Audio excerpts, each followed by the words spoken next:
Hello, നമസ്കാരം. എന്താണ് സുഹൃത്തുക്കളെ വിശേഷങ്ങളൊക്കെ? ഒരു ചെറിയ കാര്യം പറയാൻ വേണ്ടിയിട്ടാണ്. ഇപ്പം നമ്മുടെ തെരഞ്ഞെടുപ്പ്, പഞ്ചായത്ത്, തദ്ദേശ തെരഞ്ഞെടുപ്പുകളൊക്കെ കഴിഞ്ഞല്ലോ.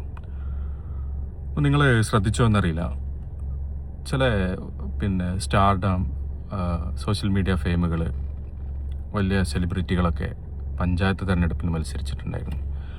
അവരുടെയൊക്കെ സ്ഥാനാർത്ഥിത്വ പ്രഖ്യാപനത്തിന് പോസ്റ്റർ ഇറക്കിയപ്പോൾ 40K ലൈക്ക്, ലക്ഷക്കണക്കിന് വ്യൂസ്, ഷെയർ, വിജയാശംസകൾ വാരിക്കോരി കൊടുത്തിട്ടുണ്ടായിരുന്നു. അതായത് അനാവശ്യമായിട്ട് ആളുകളെ പ്രോത്സാഹിപ്പിച്ച് കുഴി ചാടിക്കുക. അപ്പം അന്നേ മനസ്സിൽ തോന്നിയായിരുന്നു, തെരഞ്ഞെടുപ്പിന് ശേഷം ഇവരുടെയൊക്കെ അവസ്ഥ എന്താവും, ഇവർക്കൊക്കെ എന്താവും പിന്നീട് സംഭവിക്കുക, പിൽക്കാലത്ത് ഇവരെങ്ങനായിത്തീരും എന്നൊക്കെ അറിയാനുള്ളൊരു ക്യൂരിയോസിറ്റി അന്നേ ഉണ്ടായിരുന്നു. അപ്പം ഞാൻ തെരഞ്ഞെടുപ്പിന് ശേഷം ചില അക്കൗണ്ടുകളൊക്കെ പരിശോധിച്ചപ്പോൾ അവരൊക്കെ സ്വന്തം ഡിവിഷനിൽ തോറ്റിട്ടുണ്ട്, വൃത്തിയായിട്ട് തോറ്റിട്ടുണ്ട്. അപ്പോൾ മിക്കവാറും ചില ഡിവിഷനുകളിൽ, മുനിസിപ്പാലിറ്റി ആണെങ്കിൽ, കോർപ്പറേഷൻ ഡിവിഷനാണെങ്കിൽ, ചെറുതാണെങ്കിൽ ഒരു 1100 വോട്ട്, 1000, 1100, 1200 ആ കണക്കിലൊക്കെ വോട്ടുകൾ ഉണ്ടാവുള്ളൂ. അപ്പോൾ അവിടെ ശക്തമായ ത്രികോണ മത്സരങ്ങളൊക്കെയാണ് മിക്കവാറും സ്ഥലങ്ങളെങ്കിൽ ഒരു 400 വോട്ടൊക്കെ കിട്ടിക്കഴിഞ്ഞാൽ ജയിച്ച് കയറാം. എന്നിട്ടും അവർ തോറ്റു.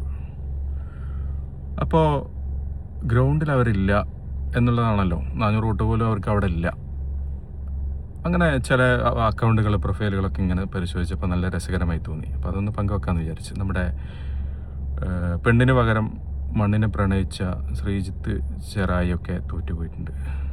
അങ്ങേര് സ്ഥാനാർത്ഥിത്വം പ്രഖ്യാപിച്ചപ്പോൾ 40K, 45K ഒക്കെ ലൈക്ക് ആ സ്ഥാനാർത്ഥിത്വ പ്രഖ്യാപന പോസ്റ്ററിന് കിട്ടിയിട്ടുണ്ടായിരുന്നു.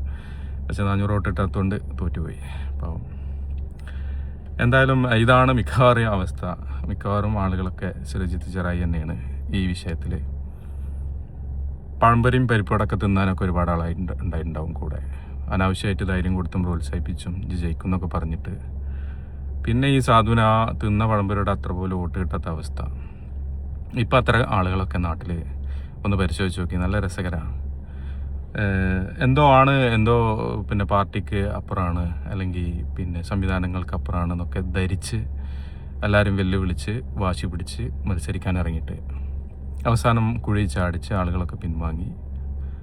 മറ്റാളുകളൊക്കെ പണിക്കൊക്കെ തുടങ്ങിയിട്ടുണ്ടാവും. ഈ സാധുവിന് ചായ പിടിക്കാൻ പോലും പറ്റാത്ത അവസ്ഥയിൽ എവിടെയെങ്കിലും ഇരിക്കുന്നുണ്ടാവും. ഞാൻ അറിയുന്നവരോട് പണ്ടേ പറയാറുണ്ട്, എന്തെങ്കിലും മാർഗം ഉണ്ടെങ്കിൽ പഞ്ചായത്ത് ഇലക്ഷന് നിൽക്കരുത്. കാരണം വോട്ടിൻ്റെ കണക്കുണ്ട് കിട്ടും.